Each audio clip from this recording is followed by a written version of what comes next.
Goku waved hello to the various souls waiting to be judged, annoying them as he cut in front of the line, alongside Uranai Baba. She was embarrassed by the young kid, though part of her was glad to see him like that. It reminded her of the first time they met. King Yama cocked an eyebrow, asking if that was really Goku. The Saiyan chuckled. It was a really long story. Yama rolled his eyes as he continued to stamp away, saying that he was very busy. Goku said not to worry, he just came here to visit someone in hell. Yama didn't appreciate that. He was the ruler of Otherworld. Some kid couldn't just come and do whatever he likes. But by the time Yama got done saying that, Goku was already halfway through the door. Yama yelled at Goku, but the kid couldn't sit still as he made it to the start of Snake Way.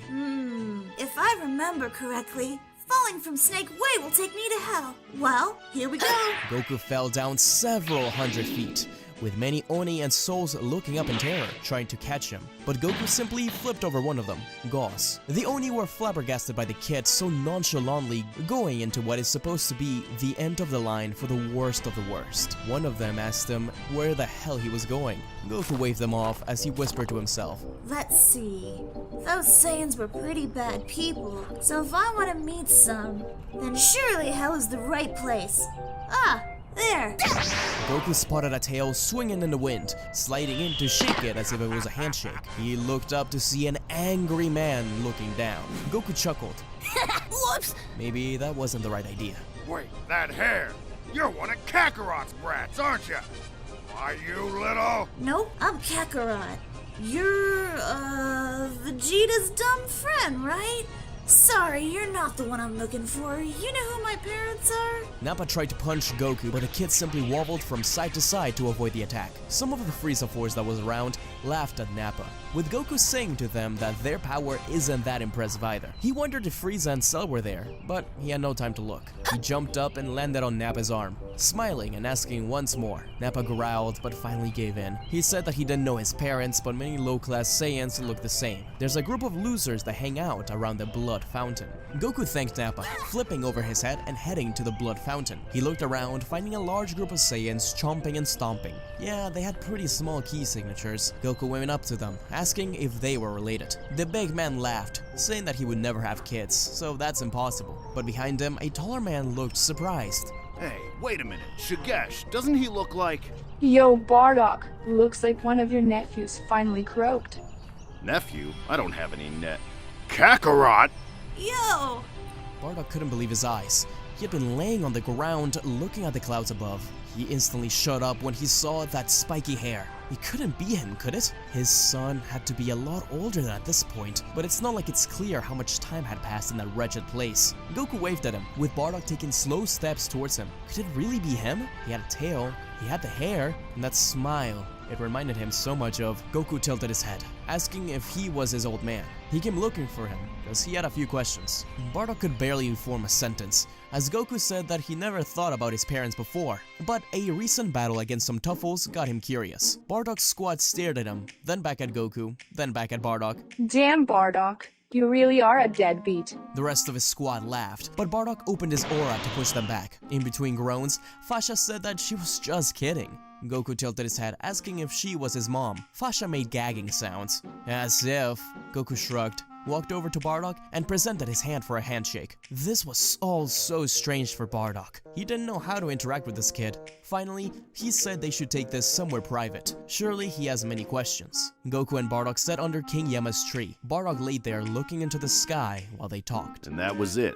I had hoped that you would defeat Frieza, but if you died so young, then I'm afraid that wasn't the case. Gine was right. We should have thought more about where we sent you. Dead? I'm not dead, see? No, Halo. My friends and I defeated Frieza years ago.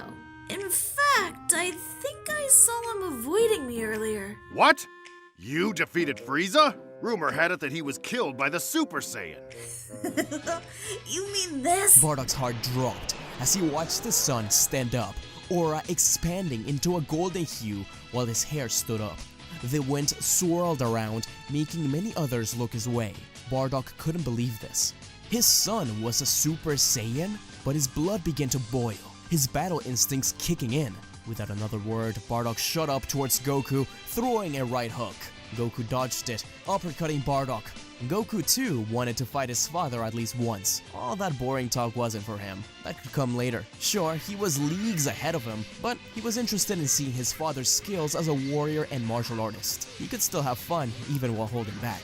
Goku was surprised though. His father had a very different fighting style than most others he met. It was rough and heavy and not uncoordinated. Bardock zoomed towards Goku, striking him in the chest as his aura emitted ki from his arm. This powerful blow sent Goku through the Yama tree as Goku charged the Kamehameha, firing it just in time as he stopped himself in midair. But Bardock remembered the last time he fought fire with fire against Frieza. Instead, he spun over the Kamehameha to the side of it and fired his own Rebellion Blaster at Goku. Goku smirked. Seeing the blast come his way, he did something he hadn't done in a while. Bent the Kamehameha to such an angle that it went for Bardock's back. Bardock was hit, but so was Goku. That didn't stop them. Instantly, they clashed their fists in the sky over and over again. This was very fun for the both of them. Bardock kicks Goku into the sky once more, only to appear behind him with a riot javelin down. The smoke made it hard for Bardock to see or know where Goku was going to strike next. But he saw Goku's hand move across the smoke for a split second. Their battle drew the attention of the Oni, who yelled at them to stop and get down from there. A streak of green rushed out in between them both just as they were going to throw their final punch, stopping the Saiyans right as he appeared. Bardock looked at Goku up and down. This was no longer the young kid he was fighting. He was a Saiyan in the prime of his life, covered in red fur and an imposing aura. What the hell? Could that be the Super Saiyan This is Super Saiyan 4. Impressive, huh? Goku, what the hell are you doing here? I thought you were trapped, so I asked King Yama to bring me. But it looks like you're doing just fine. Oh, hey Piccolo! So they let you into heaven after all. Yeah, it's boring there. Don't let me find you here again. I doubt King Yama will let me come down so easily. Surely I'll have to blow up heaven to help you here. Bardock took a step back. Wait, so this Namekian keeping peace in hell was Kakarot's friend? The hell had his son been doing through all these years? Goku introduced Piccolo to his father, and they both awkwardly bowed in respect. Piccolo told Goku to promise not to stay for long and to not cause any more ruckus, and to say hello to Gohan. Piccolo left, while Goku waved him off. Bardock was in awe at his son. While he was uncomfortable meeting him before, he was now excited to hear all about his adventures. Goku chuckled. He wasn't much for telling stories, but he told him everything he could about his grandchildren, Grandpa Gohan, his adventures against the Red Ribbon Army, his encounters with Vegeta, Frieza, Cell, Buu, and finally Baby. It was a grand life, but Goku told it so nonchalantly. Vegeta? That little brat? He has an Earthling wife and 2 kids. Trust me, it was a shock to all of us, especially since one came from the future. What? Long story. Super Saiyan has been useful through a lot of it. I'm sure you can get it too if you train hard enough. Oh, speaking of Vegeta, is Raditz around here?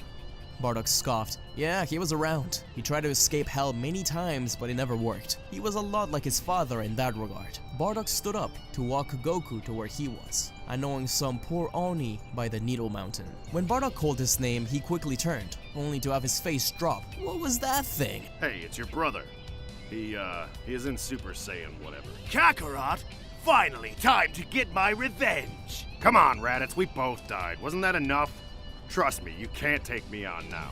Raditz clenched his fist and still tried to punch him, but Goku didn't flinch. Bardock told him to calm down, that Kakarot just came here to learn something about the Saiyans. Raditz crossed his arms and rolled his eyes. Whatever happened to all that Saiyan raised on Earth crap? Goku said that Earth is his home, but it's thanks to his Saiyan nature that he's been able to come this far. Raditz sighed and said that he has little interest in talking, but he can ask away. Goku began to ask things about life on planet Vegeta, their conquering of planets, even the Tuffles. Between Raditz and Bardock, they had most of the answers he wanted. Goku asked if those Tuffles were bad people. Bardock shook his head, a little confused. No, they weren't bad, they just kinda killed them. Goku took a second and stared blankly, finally saying that it's probably a good thing that they're all in hell then. He wasn't being rude, he was just being a little blunt. This actually got a chuckle out of Bardock, and a small laugh out of Raditz. Yeah, they kinda belonged there. The Saiyans were truly a cruel race, but they lived under the thumb of a ruler that never gave them the choice to be better. At the end of the day, they too were victims. Goku understood that now. Goku and Bardock sat back down. This time, it was Bardock talking all about his adventures on planet Vegeta and beyond. Like when he found a young boy whom he took to an Namekian, or that time he rescued their mom on a mission, or the time he decimated all those aliens. He sounded a little too happy about it for Goku's taste. Raditz leaned on a tree while he listened. He thought it was all awkward and wanted Kakarot gone, but part of him was glad to have this moment. Eventually, it was time for Goku to leave. Uranai Baba hated going to hell, but Goku had caused enough trouble to have Yama make her go down there. Goku stood up, and while he went for a handshake, Bardock brought him in for a hug. It was a short one, but strong. He told him not to forget them. Goku hugged his father back as a goodbye, then turned his head to Raditz and nodded. Raditz acknowledged it with his own nod. That was all they needed. As Goku was about to jump onto Snake Way, he noticed something. Bardock going back to where he was, looking at the clouds. Goku wondered, why is it that he was always looking up there? What was there? He told Baba to give him a second, jumping over her and asking him one last thing. What was he looking at? Your mother. She's probably up there somewhere. I always wondered what it was like up there. I hope to see her again someday. I see a lot of her in you, you know. On the other hand, she'd probably say that Raditz is a lot like me. Goku stayed quiet for a second. His mother. You wanna go see her? What? Come on! Goku grabs Bardock by the hand, dragging him up. Bardock couldn't believe this was happening. This be his next grand adventure? Hey kids, don't go away. We'll be right back. Earth may be in trouble again, but you know what could definitely stop the gates of hell from opening? An M2A4 light tank. War Thunder is the most comprehensive vehicle combat game ever. You can fight PvP in over 2,000 tanks, planes, helicopters, and even, you're not gonna believe this, ships. All spanning over 100 years from the 1920s to now. This immersive game has vehicles down to a science, so that even the most minute detail on the tank is displayed, with one of the most dynamic damage models ever seen. And I know how much y'all like that sweet battle damage, with a damage X-ray that shows just how badly you messed up. Above all, for us anime fans, War Thunder has a great community site with many user-created anime skins, and even voice packs for the game. I already know which super-powered anime hero I'm downloading one of. By using my link in the description, you'll get to claim 7 days of premium account, 100,000 silver lions, premium vehicles, a booster, and above all, a special 3D Dakimakura, a special item you can place anywhere on your tank, which you can only get through my link to show off your love for anime to your enemies. You can start playing for free on PC, Xbox, and PlayStation. Thanks again to War Thunder for sponsoring this video. And now back to our show. So, you've never been to heaven, huh? No. Am I even allowed up there? Well, you should be. Yama owes me a few favors. The kid and his father ran towards the witch at the steps of hell, grabbing his brother by the arm as he ran past them. Raditz questioned what the hell was going on, ready to punch him in the face, but Goku, even in this child state, was far too strong to allow Raditz to free himself from the grasp. Baba's head was already pounding with a headache from King Yama yelling at her from earlier. She was not looking forward to more Goku shenanigans. Even so, when the pair stopped in front of her, she was surprised to see how alike they looked. Even if Bardock had an angry face, it reminded Baba of years ago, when Goku first arrived at King Yama's palace. After the battles against Raditz, Goku had a way with people, and she could hardly say no to him, especially when he looked like a 12-year-old again. But that Raditz guy, she didn't like him one bit. Goku told Baba to trust him. She knows how much stronger he is now. Baba rolled her eyes at Goku's request to go into heaven for just a bit of time. She knew Yama would not be happy about this, so she told them they'd have to be quick and sneaky about it. The Oni did question her on why she was bringing one of the Hell Souls up to Yama, that they had but a simple question for the Lord of the Dead, about coaching Hell's Little League team. The Oni both nodded in agreement. They've needed a coach for a while. Bardock looked very upset at this. Now he would definitely need to do it once he returned. Raditz held back his mocking laughter. Oh good, we needed a coach for a while. Bardock's perfect. The team went up to the steps towards Yama's mahogany desk, the drawer of it swinging open to reveal Uranai Baba. Yama cocked his brow, asking where Goku was. Baba floated up to Yama's eyeline, chuckling and lying, saying that he was actually talking to Gauze about joining the Little League team. Oh good, we've needed some players for a while. Goku's perfect. Though whenever that Yamcha kid dies again, he'd be even better. Baba laughed in agreement awkwardly, motioning to Goku, Raditz, and Bardock to hurry out of the desk and to the plane. Sneakily, the trio tiptoed to the plane and into heavens at great speed. At the very last second, King Yama noticed something off the corner of his eye, turning to see Bardock's tail going into the plane and yelling behind them. No way, how did he notice us? Neither of you hid your key at all. Key? Doesn't matter. Into the plane! Yama was 2 seconds away from telling the captain to return, but decided against it. Goku did save the world, well, the universe, from Baby recently, which meant a few million less souls to designate the fate of. Maybe he should send someone to keep an eye on them. Bardock, Raditz, and Goku take off, but first, only a small percentage of you who watch my videos are subscribed, so don't forget to subscribe and click the bell icon so you never miss the newest and best Dragon Ball stories. Anyways, the Saiyans are greeted by the lush sight of heaven. It was paradise, though it seemed a little boring. If I was, my mom, where would you be?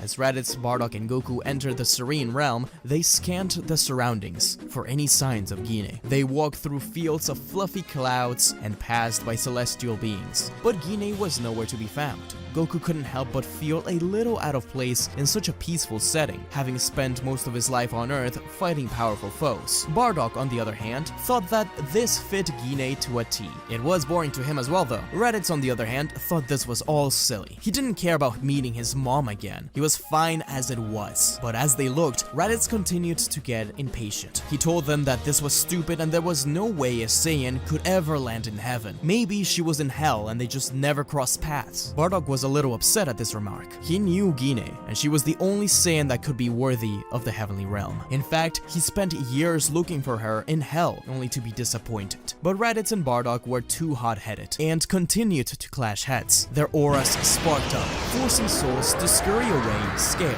Goku was trying to yell at them both to calm down when Raditz threw the first punch. Bardock ducked under it and slammed his fist against Raditz's chest. Goku's eyes rolled as they clashed overhead. In an instant, he shot right up to Super Saiyan, stopping them from punching each other one last time, telling them that they can't keep attracting attention like this. But it was too late. Son Goku causing trouble this time? Pycon! Long time no see! Don't worry, I got it all handled. You're mistaken, dear Goku. Yama sent me because you brought hellish beings into heaven. I'm not letting you meet anyone here until they return where they belong. Bardock was annoyed at this interruption. It was one thing to have his son get mad at him. It was another to have another green guy randomly threaten him. No way, I ain't going nowhere. I've waited too long to see her again, and you're not getting in the way.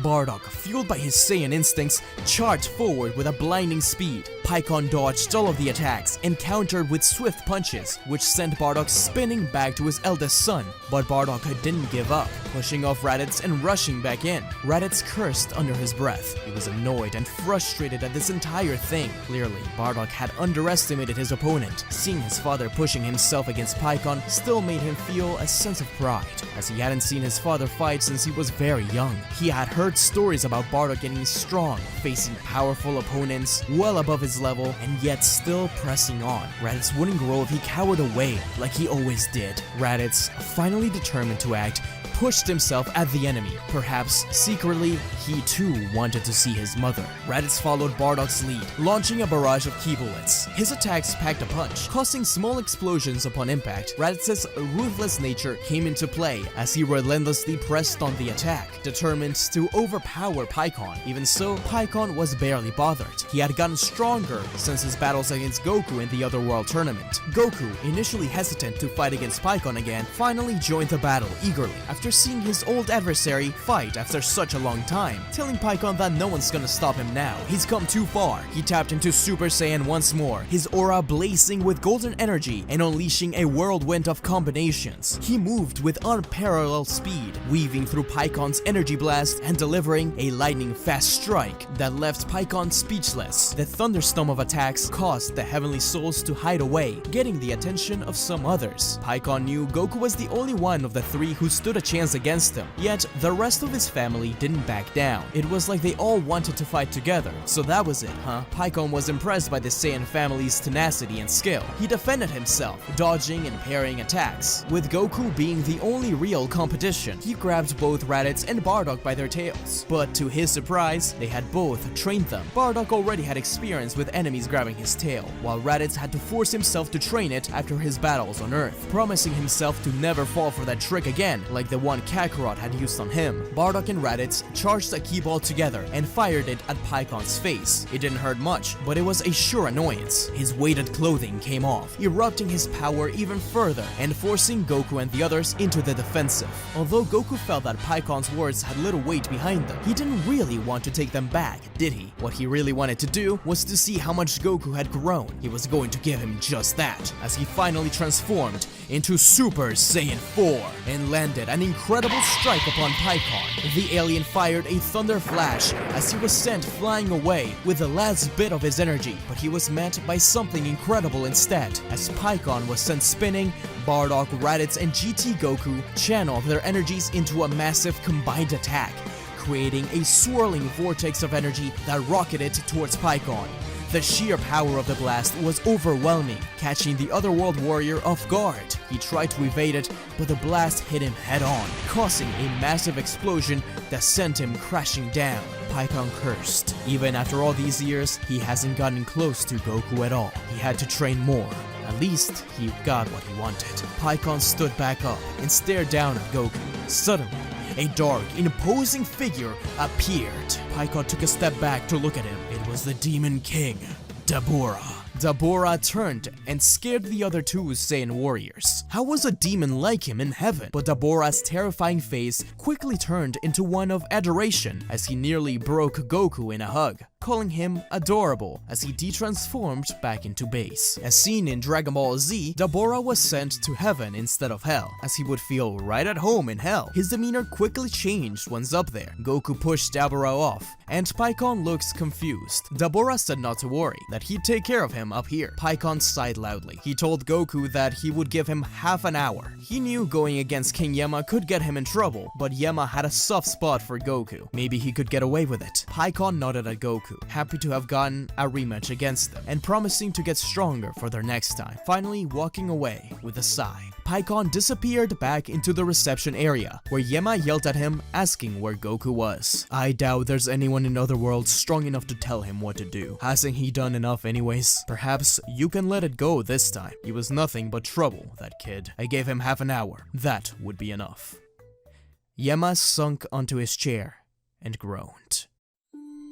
As she tended to the flowers with care, a sense of serenity enveloped her. Bardock's heart swelled with longing as he approached her. He took slow steps towards her. He hadn't seen her in what, 40 years more? As he was about to call out her name, Goku interrupted him. Yo! Souls all around looked back at the Saiyan kid and the perplexed Bardock. He was about to yell at Kakarot to shut up, they're not supposed to be up there. But he stopped himself as he looked up to meet his wife's eyes. She looked just as he remembered, and she couldn't help but be left speechless at the sight. That second felt like it lasted a millennia, as the two of them finally took slow steps, which then turned into a sprint into each other's arms in an intensely needed hug. Bardock? I can't believe it's really you! Gine exclaimed, burying her face in his shoulder. Bardock pulled back slightly, gazing into her eyes with a mixture of joy and longing for the years together lost. Dabura, loving a good reunion, hugged them as well, with tears running down his face. Gine didn't mind, but Bardock looked a little upset. Okay. Thanks for your help, Demon Man. I've got it from here. Fine. I'll be around here if you need me. Take pictures. And with that, Dabura's soul cheerfully floated away, though he stayed nearby. Bardock couldn't help but notice that Goku was still standing beside them, looking a little lost. Sorry, I have someone who wants to meet you. This is... Kakarot? Yo, I'm Goku! Well, yeah, Kakarot! She couldn't believe that her little boy, whom she had sent away to Earth to save from the destruction of planet Vegeta, was standing before her, still as a child. Gine whispered her son's name, kneeling to his height and hugging him. Goku awkwardly hugged back. It seemed she needed this more than he did. He smiled at her once she pulled back. I've never wondered where my parents ended up, but seeing you now... Kakarot, shouldn't you be much older now? Don't tell me you died so young. Have you been in hell this whole time? Yeah, well, a magical dragon turned me into a little kid before it blew up Earth. Goku explained, as if it was the most normal thing in the world. Bardock and Gine exchanged puzzled glances, but they didn't dwell on it for long. They were too overwhelmed with joy at finally being reunited with their son and each other. The family of Saiyans stood there in heaven, basking in the warmth of the long-awaited reunion. Bardock held Gine close, never wanting to let her go again, and Goku watched them with a mixture of happiness and curiosity. He had so many questions about his Saiyan heritage and his parents, but for now, he was content to be in their presence. That's when Gine looked up, seeing the scowl of her firstborn. Gine stood up and looked at him with a smirk. Raditz had grown into a handsome man, punching his chest softly. She knew how Raditz was, a lot colder and similar to that Vegeta kid he always hung around. Raditz remained his cold self as he nodded at his mom, yet his eyes softened ever so slightly at the sight of her. He couldn't deny the feelings he had, and the curiosity that had been stirred within him upon meeting his mother for the first time in so many years. Raditz had always been guarded, keeping his emotions in check, but Gine's presence was changing something deep within. Raditz, dear, it's so good to see you again. Yeah, whatever. Gine chuckled softly, knowing that Raditz's tough exterior was just a defense mechanism. He had been alone for so many years with that jerk Vegeta, so she didn't entirely blame him. I understand you're not one for sentimental moments, but I've missed so much of your life, Raditz. His scowl deepening as he tried to hide his emotions that were threatening to surface. It doesn't matter. I've grown up just fine without you. Bardock rolled his eyes and wrapped his arms around Gine and Raditz, bringing them both into a hug. He didn't care. This was a good moment. Even Raditz couldn't help but smile a little. This is what Bardock had fought for all the way back in the day. Despite how things may have ended, they were reunited for the first time ever as a family. Goku put his arms on the back of his head, tilting it as he wondered if Vegeta's family was just as weird. As Bardock, Gine, Raditz, and Goku were sharing this heartfelt moment, Piccolo suddenly appeared, looking baffled. What the hell are you doing in heaven, Goku? I just saw you in hell, and I distinctly remember telling you to keep it down. Goku blinked in confusion, scratching his head. He didn't expect to see him so quickly after just meeting him in hell. Either way, it was always great to see Piccolo. The Namekian crossed his arms in irritation. Great? No, it's not great. You're causing chaos in the afterlife. You can't just go back and forth like that, Goku. It's not how it works. Kakarot knew the Namekian? Everybody looked at Gine in confusion. Piccolo explained that he had been taking care of things in heaven. Not that it was difficult, it was actually quite boring. He'd much rather be in hell, where things actually happened. Gine had seen him scold some souls. She was a little afraid of him. Goku finally told Piccolo to relax. Pikkon didn't turn him in. Clearly, it was okay for now. Piccolo rolled his eyes and told Goku to be careful. He had formed his own bonds of friendship and family with Goku and the others over the years. Despite his initial reluctance, he finally said, fine. Returning to his nearby meditation, the family talked for longer, with Goku asking her about their adventures and heavily disapproving of the planet conquering. This, in fact, started an argument to which Piccolo opened an eye to stare Goku down, which quieted him down. Eventually, the conversation shifted to the many years they missed. This led Gine to a revelation as he heard Goku's stories. Kakarot, the truth is, even if this is our first proper meeting, an old man, long ago, told me of the misadventures of his grandchild. That old man, Gohan, he told me all about you. I didn't realize it back then, but you were his Goku, weren't you? Your crazy adventures, and all the friends you've made, even the family you have now. Though I couldn't be with you, that Gohan told it in such a way in which I could cheer for his grandson. Now I realize I've been cheering for you the whole time. Goku blushed some and looked down. So his grandfather was around, huh? He was happy to hear he'd gotten to meet her. Perhaps he could look for him next. He tilted his head, asking if Gohan was around. Gine sadly shook her head, saying that he often comes and goes, as he has some business at the Sacred Furnace. Oh well, Goku thought, maybe next time. Gine then turned to Raditz, slapping him in the back of the head. When I told you where your little brother was gonna land, it wasn't so you would try to kill each other. Raditz growled at his mother, both their auras sparking up for a second, but Bardock and Goku laughed. Gine sat back and chuckled. It was great to be all reunited. So, he did defeat Frieza after all, huh? Goku jumped to his feet, telling his mother that it was because of their sacrifice that he managed that. In fact, Vegeta's words to him before his battle began made him wonder for the first time who his parents were, as he said that Frieza killed not only the Saiyans and the Namekians, but his parents. He was glad that it was finally coming full circle. In a flash,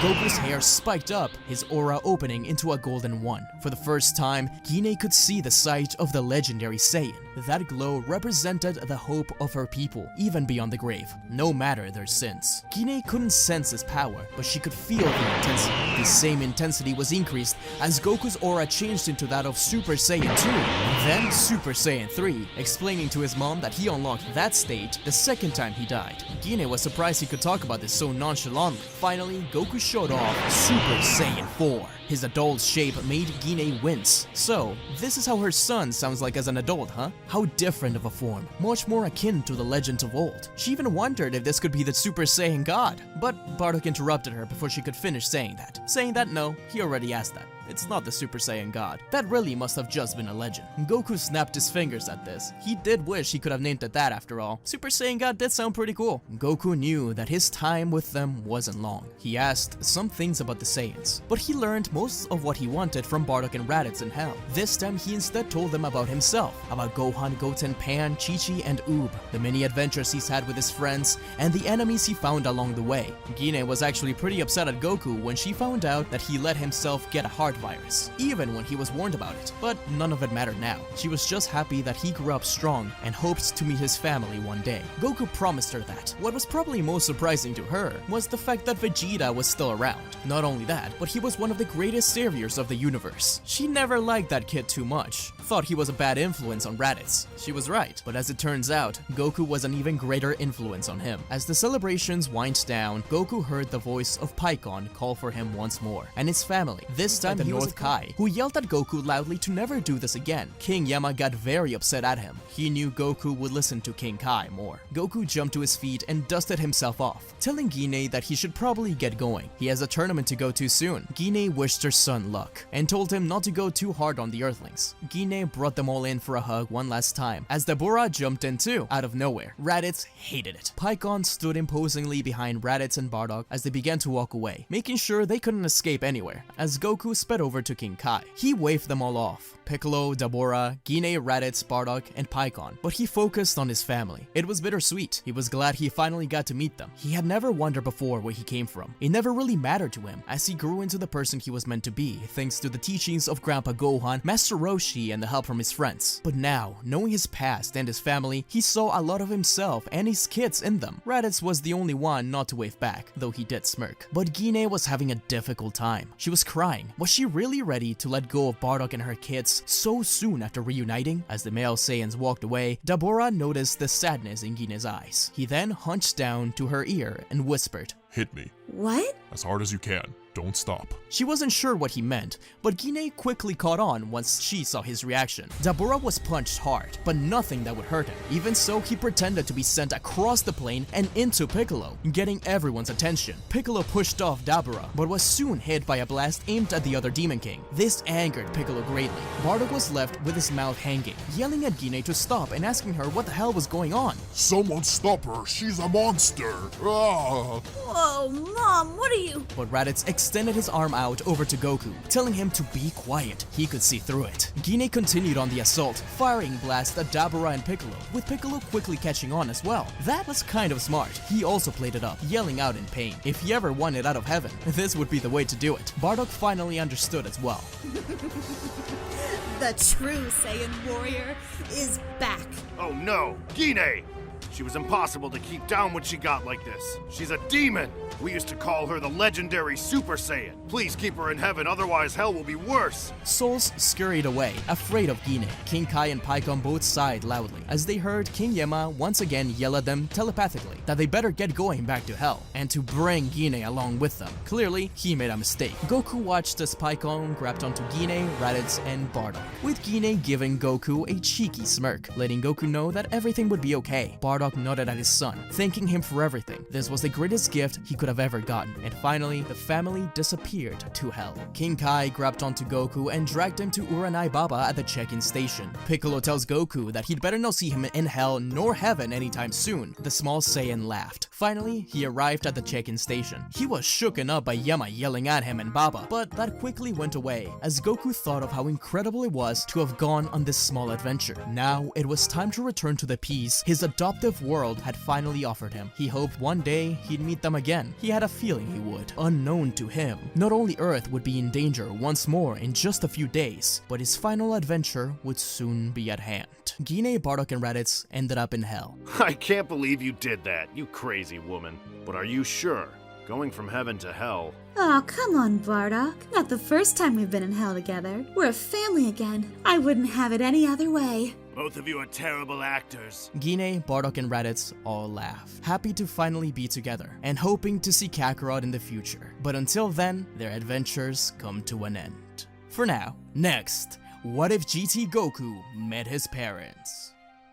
Goku has returned from his adventures in Otherworld. Not only has he met his father, but reunited with his brother and mother. Now that peace has returned following the defeat of Baby, Goku smiles happily at the sky. Nothing would ever go wrong again, right? How wrong he was. Sadly, the anger and the thirst for revenge within Dr. Gero and Dr. Mew threatened Goku and his friends once more. Having seen Goku while he was visiting Hell, the doctors began to plan out the creation of a new Android 17 in order to finally defeat Goku. Soon enough, Trunks appeared at the front steps of the Sun family home. Extremely hurt, a giant black hole appeared over the sky as enemies from their past began to escape Hell. Cyberman ruled the streets, and the Ginyu Force posed all over the world. Goku knew what he had to do: go into Hell and stop whoever was doing this. But he wondered, if everyone in Hell escaped, then were his parents around too? He didn't have time to find out as he blasted towards the hellhole. Meanwhile, his friends continued to battle enemies in an attempt to send them back to Hell. As Vegeta kicked Pui Pui away, knocking him out, a blast came his way from behind. Vegeta slapped it away, surprising the one who sent it. Nappa challenged Vegeta into battle, seeking revenge for his original death. You think you're the only one who's trained?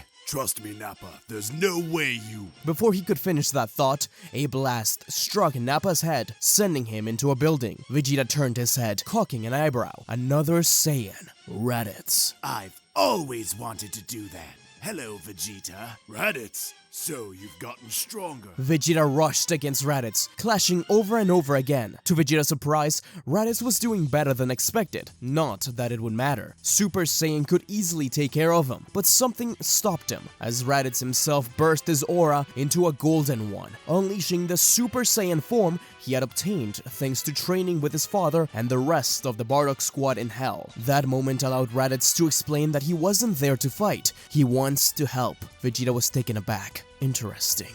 Vegeta asked just what was going on. Why did he want to help? Raditz barely got to say that he met Goku in Hell, and soon after, Dr. Gero and Mew began to gather forces for this attack. It was thanks to Goku that he was reunited with his father and mother, the reason his battle instincts returned. Suddenly, several Cybermen jumped their way, commanded by Cooler. The tyrant was a surprise to the heroes, as Raditz was nearly struck by a blast. Vegeta protected Raditz and blasted at several Cybermen, before being joined by Gohan and Pan. This was complete pandemonium. Gohan couldn't believe his eyes. Raditz? He could recognize that hair anywhere. He burst towards him, not dissimilar to the last time he attacked his uncle, but Vegeta got in the way. What the hell are you doing? We gotta take him out. I know he's your friend, but... Friend? Ha! We were barely comrades when he was alive. Now listen, Gohan. Raditz is here to help. He met with Kakarot in Hell. He knows what's going on. And you trust him? He was the reason my dad died in the first place. Wait, you Kakarot's boy? Ha! I was right after all. Hybrids were stronger. Trust me, kid, I have no wish to fight you now.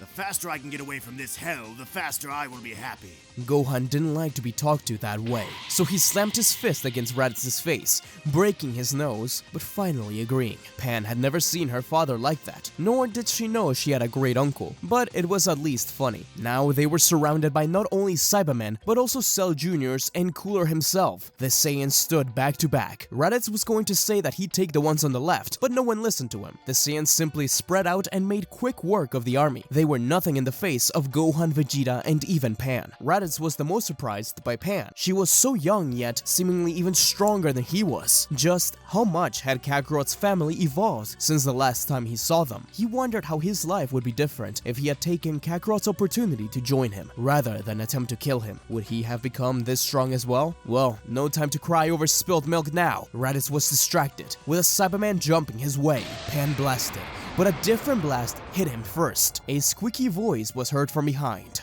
Gine. My poor boy. Did he almost get you? Mother, I can handle myself. Mother? You mean she's... You must be Gohan. Kakarot and old Gohan told me so much about you. And this is Pan? Where's Goten and my daughter-in-law?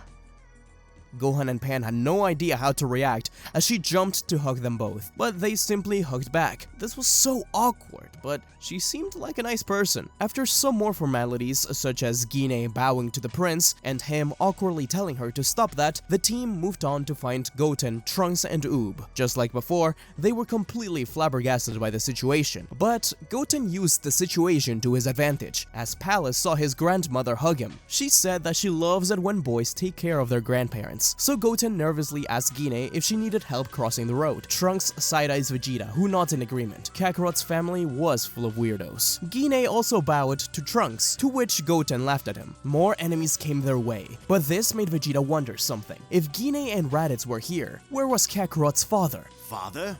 Ha! He chose to help Kakarot out. He will surely join us soon. Meanwhile, in Hell, Kid Goku found himself in some trouble. He was surrounded by Cell, Frieza, and some of his army. Unlike the original story, Dr. Mew and Jiro were more aware of Goku's power, thus not only making Super 17 a little bit stronger, but also giving Cell and Frieza time to train. The two of them have developed new forms for this battle, though they still do not compare to the Super Saiyan 4. This is the only chance I'm ever gonna get to use this, guys, so roll with it. You're not the only one who's gotten even stronger, Son Goku. We are keenly aware of your new super forms, so we've developed a couple of our own. Cell and Frieza's bodies emitted light. Goku shielded his eyes from it as the evildoers revealed their brand new power. Ultimate Frieza and Ultimate Cell. These are two real forms that appeared in the Dragon Ball GT stage show in the 90s. Since Cell and Frieza have gotten stronger, I wanted to show it physically. And since I don't get many chances to do GT what-ifs, here it is. Goku was in awe. They really were awesome. Frieza commented on how he originally wanted a golden form, but Cell convinced him otherwise. Since Super Saiyan wasn't even Goku's top power anymore, the symbolism would have simply been lost. Goku, still sure that he could win, cracks his knuckles as he zooms at Frieza, throwing a kick at the Emperor. To his surprise, Frieza actually dodged the kick and used the chance to slam Goku down to the ground with his tail. Cell then appeared as Goku hit the ground and kicked the kid into the Needle Mountain. Goku burst out, wiping blood off his face as a golden aura surrounded him. The surge of power, it actually made Frieza tremble. The sight of the Super Saiyan shouldn't get to him anymore, but it did. Even so, Cell laughed. That wouldn't be enough. The battle continued, with Frieza and Cell ganging up on Goku, not giving him a chance to actually land any punches nor transform further. Goku was worried. He had underestimated his opponents. That was until Frieza was about to pierce through Goku at point-blank range, when a spinning kick sent him flying off. Cell was surprised, turning back and giving Goku the chance to slam him away too. Goku smiled, looking up to see the golden glow of Bardock. Kept you waiting, huh? Goku's eyes lit up with wonder. He knew he had sensed a familiar presence here, but he didn't expect his father. At least he'd get some help against these villains. Bardock reveals that he had been training alongside Raditz to catch up to Goku ever since they last saw each other, with Goku asking just where his brother and mother were. They're on Earth helping your kids. I knew it would be a mess. We gotta get you out of here quickly. I'm afraid an even bigger threat is at hand. All right, let's do this. Bardock burst into Super Saiyan, revealing just how much he had progressed since the last time. Merely sensing the power of Super Saiyan 4 and fighting alongside his son had given him a boost. Father and son duo clashed against Frieza and Cell, shaking Otherworld itself. King Yama was worried about the situation in Earth and Hell. Getting a message from Piccolo in heaven, he was asking to be sent to Hell again? Meanwhile, Frieza whipped his tail violently, while Cell rose up from the fountain he had been kicked into. Bardock clenched his fist, memories of Planet Vegeta and Frieza's betrayal seething beneath the cold gaze, determination in his eyes. I failed to defeat you once. I won't fail again. Vengeance from a mere monkey? I destroyed your pitiful planet and every single Saiyan. You're just a remnant of that old planet, and soon your son will be too.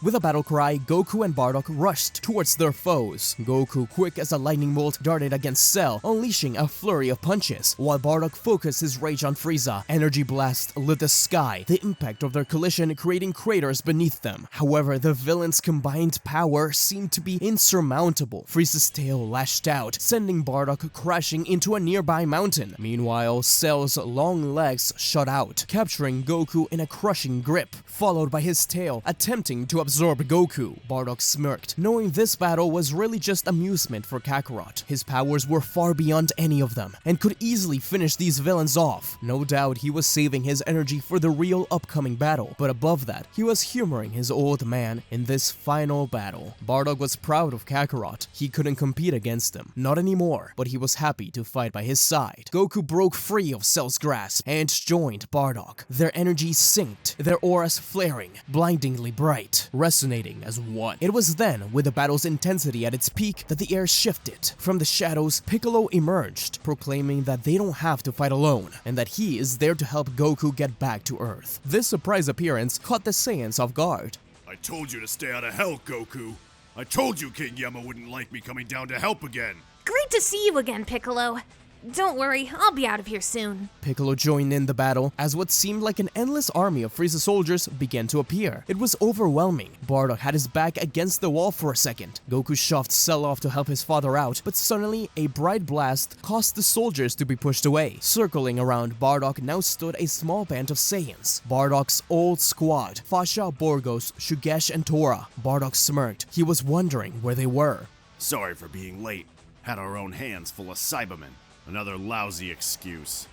Alright team, let's do in death what we couldn't while living. Bardock's squad cheered. As Bardock once again burst his aura open, they spread through different directions as Frieza helplessly watched his man fall. Not that he could watch for long. As he felt a punch strike his face, Bardock had reached him again. As more and more of his men perished, more of Bardock's squad joined in the battle against the Emperor itself. It was clear that there was years and years of history behind each punch. Bardock's squad had also been training with Raditz and Bardock, and though they hadn't progressed nearly as much, it was just the help Bardock needed. Piccolo yelled at Goku to finish things off as he kept Cell at bay. Goku was proud of the progress not only made by his father, but seemingly the entire Saiyan race. He thanked Piccolo as Cell was punched across the bloody pond. Goku darted behind the villain, his form beginning to change, growing, first sprouting, transforming into Super Saiyan 4. His power radiated, causing the fabric of hell to tremble. Bardock, a golden light in the middle of his squad, directed his friends to follow his lead. He used the after image to avoid Frieza's various moves,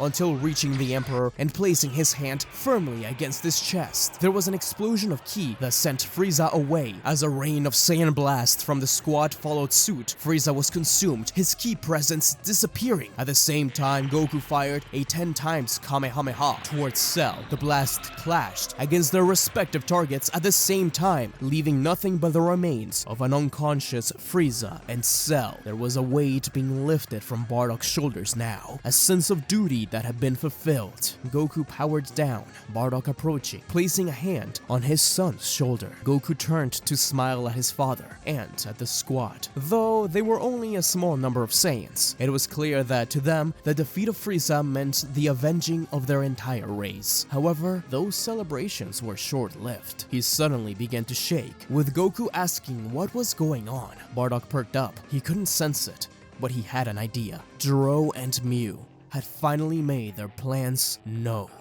Piccolo cursed. He knew they should have ended the battle faster than that. Telepathically, he calls on Dende. He would need his help to open the Hell Portal. Meanwhile, Bardock's predictions rang true. Android 17 and Hellfighter 17 had fused into a single being, Super 17. Though the heroes fought violently, they stood little chance. Even Vegeta and Gohan struggled greatly. Soon enough, Raditz could do little but shield his mother as debris from the battles threatened her. Thanks to Dende's help, Piccolo was able to get a portal back to Earth opened. As Goku hopped out, he turned to wave, saying goodbye to his green friend, but realized that Bardock was staying behind. He asked why his father wouldn't be coming along. Raditz and Gine should be returning soon, but this is your battle, son.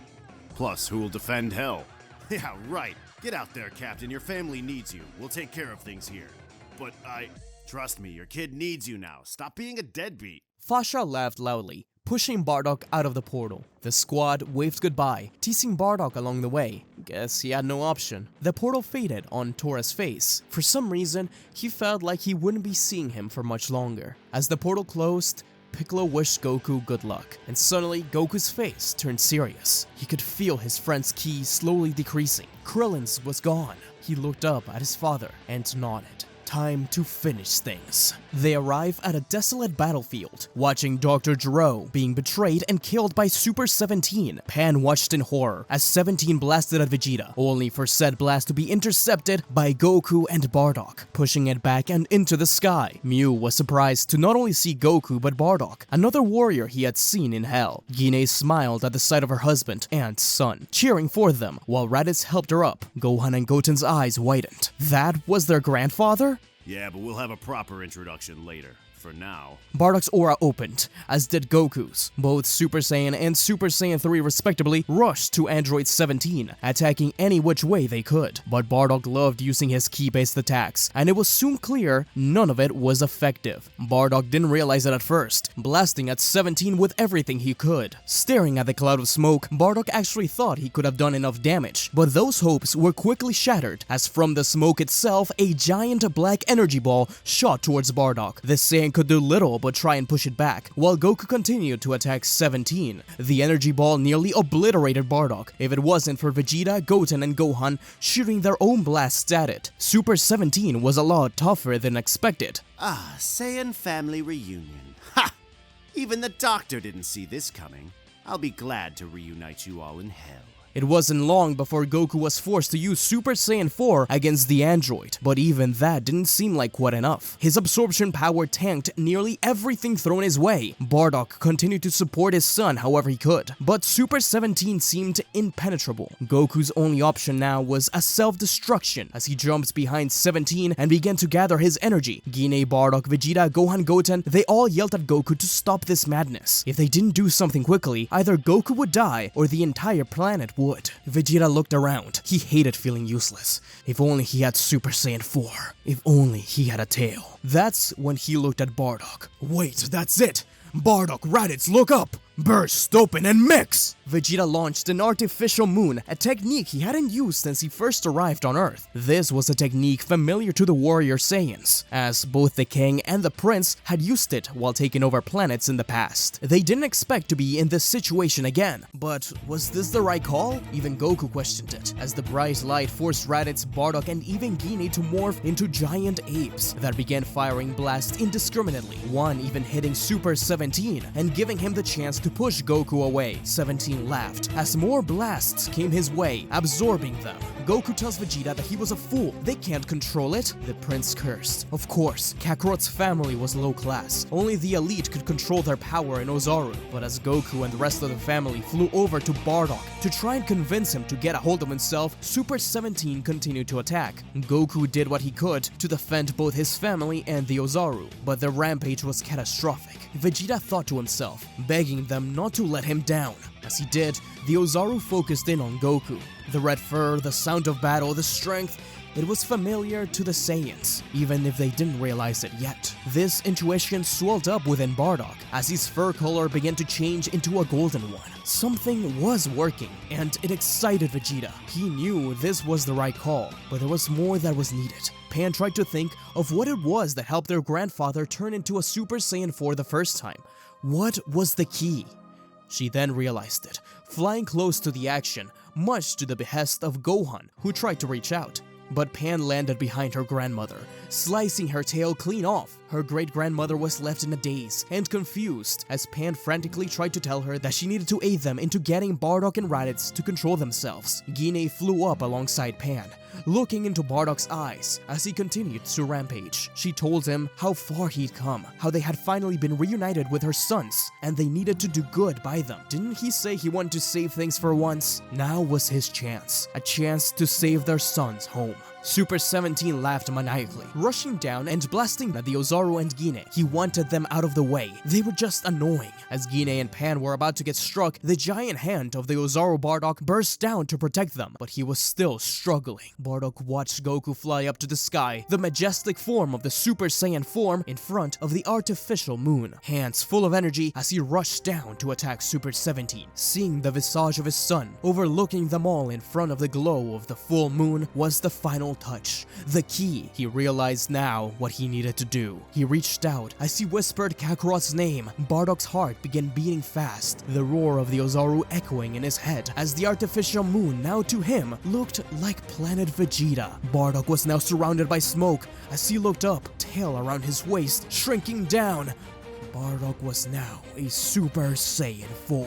Gine and the rest of their family flew up to Raditz, urging him to control himself, that their enemy is not the world, but this hellish creation. Raditz was extremely new to Super Saiyan, and his power was far below Bardock's, so Super Saiyan 4 was not within reach just yet, but his mind within could at least be pointed towards the right enemy. As he began to glow golden, Goku descended next to his father, the two Super Saiyan 4s, and the golden Great Ape behind them, surrounded by their family and friends. There was no way they could lose now. Super 17 now stands defiantly, an insidious grin on his face, looking down at the two Super Saiyan 4s. Maybe this will be a challenge now. Bardock lunges at him first, delivering a series of punches that Super 17 narrowly evades. Goku joins in, their combined attacks creating a dazzling display of combat prowess, but Super 17, with his enhanced abilities, parried and dodged, continuously nullifying their key attacks. Bardock's attacks were heavy, slower than Goku's, but they packed quite a punch, while Goku was much more precise, a true martial artist. Golden Ozaru Raditz towered over the battlefield, unleashing destructive beams from his mouth. Each blast is powerful, but it lacked precision, as he still couldn't get complete hold of himself. Yet,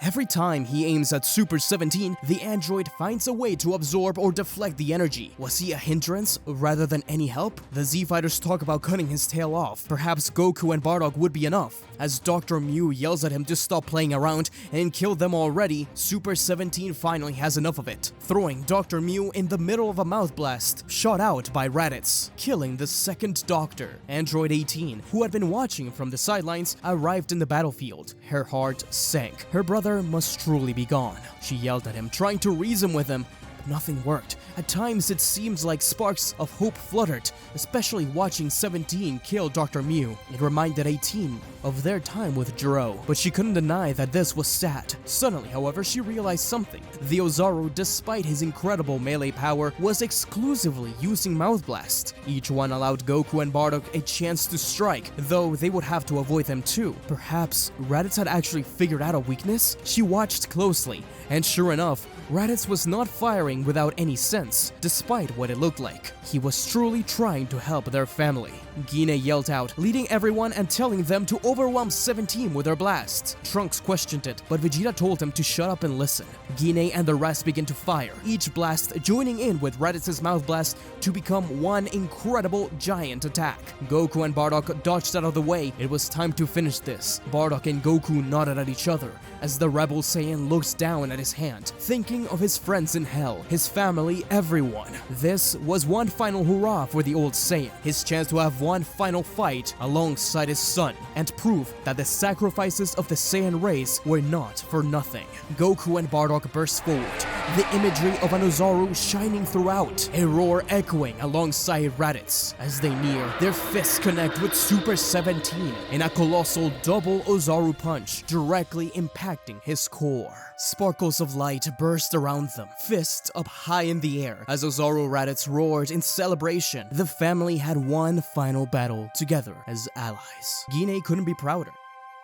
After some more introductions, where Goten and Gohan were left speechless that this smelly man was their grandfather, the team had a celebratory meal at Capsule Corp. Bardock was disappointed at Goten for having cut his hair away from their proud Bardock-like one. It was passed down from generation to generation to the second-born son. Pan made an ugly face, so if she had a younger brother, he'd have to deal with that? Raditz and Vegeta didn't really see eye to eye, but they at least respected each other. Chi-Chi and Gine got along very well, and they talked all about how messy their husbands could be. It was a bittersweet reunion. Chi-Chi continued to ask hundreds of questions to Bardock and Gine, while everyone was a little scared of Raditz. Goku tried to convince them all that he wasn't that bad of a guy, but he kinda liked being perceived that way. A couple of times he made Gohan flinch while reaching for the salt. This also led Bulma to ask questions about King Vegeta and Vegeta's family. The prince wasn't one to share a lot, so Raditz and Bardock jumped in, telling Bulma, Bra, and Trunks everything they knew, from the king to his little brother. In the end, King Yama contacted Goku through King Kai. He explained that it was time to return everyone to Hell, as he was nearly done checking in all the villains. Gine was very sad that she had to leave them. She actually liked Chi-Chi a lot and gave her a big hug, while giving a lot of advice to Pan. Pan wasn't too interested in her great-grandmother, but more so on her great-grandfather. He was way too cool and much less embarrassing than her grandpa Goku. The two of them got along well, and Bardock made sure to make Pan promise to train and get stronger. She is, after all, the legacy of his family. Pan was happy to agree. With Baba's help, Bardock and the two others disappeared into Otherworld after a huge hug from Goku. He was unsure if they would ever meet again. He wasn't planning on dying and going to Hell, but there was a large pit left in his stomach. Something was wrong.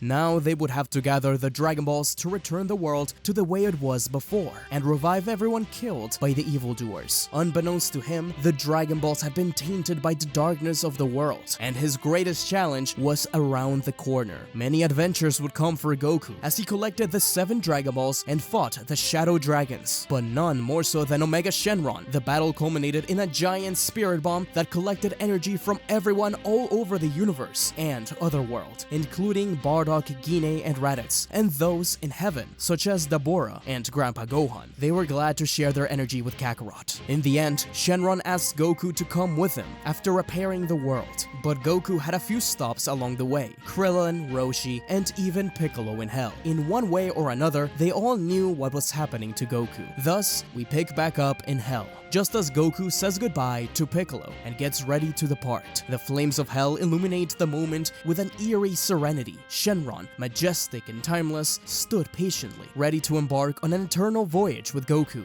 The unexpected sound of a voice shattered the stillness. Kakarot? The weight of that single word rooted Goku to the spot. He slowly turned, his gaze meeting the familiar tender eyes of Gine. Her appearance brought a flood of emotions, of laughter, of innocence, of a planet long lost, the mother whom he had only recently been reunited with. Gine moved swiftly, her steps faltering for a moment, before she wrapped her arms around Goku. But to Goku, this was much more bittersweet. From the shifting shadows emerged Bardock and Raditz. Bardock's eyes were heavy with unspoken thoughts. He knew something was wrong. What are you doing here? The question seemed to carry the weight of all the lost moments and memories they never got to share. Goku, his voice choked with emotions, whispered, "I've gotta go." Raditz looked at Goku, a torrent of emotions flashing through his eyes. Envy, rage, all of the above. But really, it was brotherhood, something he didn't expect to feel. But where? The question hung in the air, echoing their shared past and the lost opportunities. Gine's eyes then widened with horror. Without a word, she realized that Goku was leaving for good, crossing a boundary between death and life. Bardock cocked an eyebrow, scoffing and asking if he was kidding. There was no way he could just leave.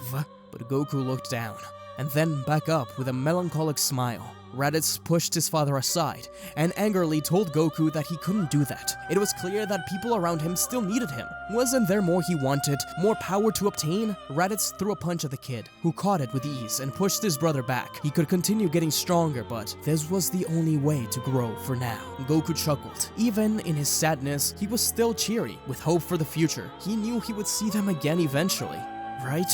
At least, he hoped so. Gine took a hold of Goku's hands, tears streaming down her face. She focused in on his eyes, begging him to stay, that they had just been reunited. Even if he doesn't see them often, just knowing they would come together again was a light at the end of her tunnel. Saiyans weren't supposed to care for their families. Why had they been given this gift, this curse? You always had a destiny larger than this life. If you must leave, I understand.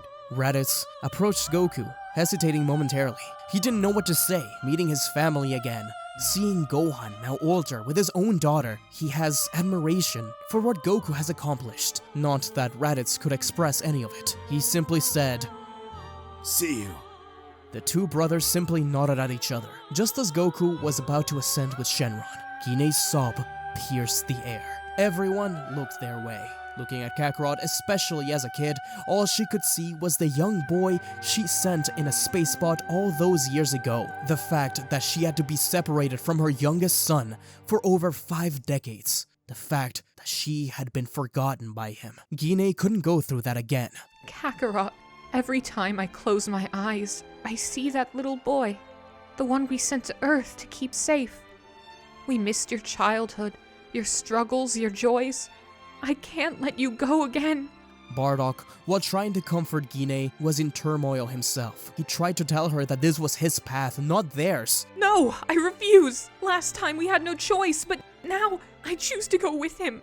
Kakarot, let us come. Bardock and Gine heard a voice from behind. Tora and the rest of his squad. They were looking at them in surprise. Fasha asked if what they heard was true. Were they really leaving? Bardock looked at the ground. He needed to be there for his squad. Last time he wasn't, they all perished. He had a responsibility to them too, but Fasha punched his chest as Tora put him in a headlock. Gine couldn't help but giggle. It was just like old times. Goku focused in on them. They had gone through so much already, and even now, they were willing to leave everything they knew just to come with him. Shugesh explained that the squad had gotten a lot stronger since the last time they fought, so they could take care of themselves. Plus, they were given a unique opportunity to continue kicking Dodoria's ass in the afterlife. They just couldn't pass that up. You forgetting what I told you? We'll be okay. You and Gine deserve to be happy for once. Tora... Thank you. Goku was left awestruck. Are you sure? Even I'm not sure where I'll end up. We don't care. You reunited us. Now it's time we pay you back. We have faced death, war, and the vastness of space. Let's face your destiny together. Shenron looked at the family, with Goku in the center. The first time he saw Goku, the young kid had already found a family in the form of his friends. He never wondered where he came from, but now seeing them all together, it seems like one final reward for all the years of battle. The last wish granted by Shenron, just what their hearts desire. This was the final gift from the Dragon Balls, as Shenron lowered himself to allow the family to climb on top. Bardock couldn't believe it. He didn't have time to process it, as Gine dragged him on top of the dragon. Raditz remained on the ground, looking up, unsure, but a hand reached out with a happy smile. His younger brother. There was no doubt in his mind, as Raditz took the hand as well. He climbed on top. The family, closer than ever in death, sat atop Shenron, leaving behind a legacy, yet venturing into a new beginning. Bardock and the others waved at Bardock's squad, even Piccolo down below. As soon as they disappeared, Borgos burst into tears, while Fasha tried to hide hers. As they continued into the sky, Bardock's bandana slipped away, fluttering down to earth in the wind. That bandana had once belonged to Tora before Bardock placed it on his head. It represented hope for the Saiyans, but that was no longer needed. The Saiyans, though few remained, had been saved by people like Kakarot and Vegeta. The Saiyan race lived on, but was Bardock ready to move on? Gine held his hand, comforting him with a smile. Some things are meant to be left behind for the future.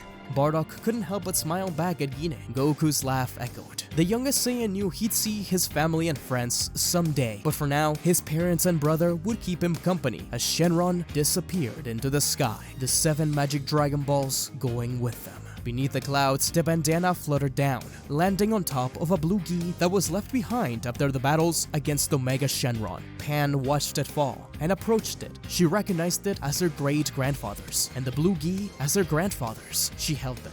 Wait a sec. These look like the same clothes Grandpa was wearing before he went off with Shenron. They are. Take good care of those, Pan.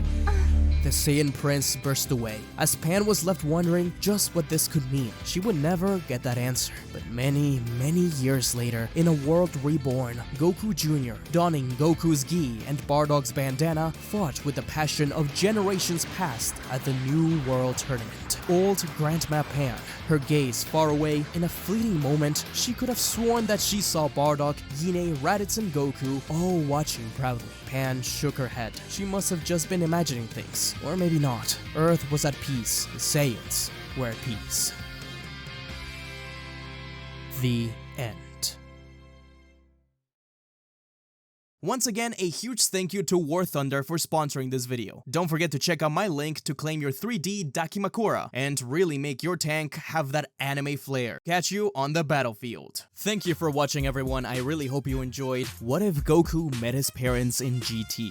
Originally, it was only 2 parts, meeting Gine and Bardock, but I knew that I wanted to continue it with that last little bit at the end there. And as I kept writing, I decided, why not include them into the Super 17 arc? So, you get a whole extra 30 minutes in this full story. As always, thank you to the Patreons and members of the channel: Raphael Terran, Jay Johnson, K McKnight, Daruv, Awasti, The Shadows, SFM Heck, Indigo Saturn 64, Earth Dragon, Gerald Smith, Baby Yoda, Jake King, Dalen Kemmer, Softer Cat, Arvin Selman, Faffing About, Kitsune Jester, Kaiju Monarch, Shadow Paradox, Eric Jenkins, Evan Wet Stewart, Lost Saiyan 997, Orange Crimsicle, Chris Macareno, Mao Lick, Dad D, Cyber Samurai, Ryan Wapula, Beastie Man 420, Akko, D-Man for Life, Blaze 9526, Craze PlayStation CK, Free Flow Highway, Jamie Pollard, Mystic Angel, Shane Ke, True Lightning Striker, Ghost 1571, Trench Rolls, D-Man Plays 22, Jim G, Jerome Foster, Keith Grimes, Dreadpool, Samuel Randall, James Bracebridge, 200 Days to Get Shredded, Fu, Ryan Rotert, Undertaker Jesus, Seaward Chimp 89,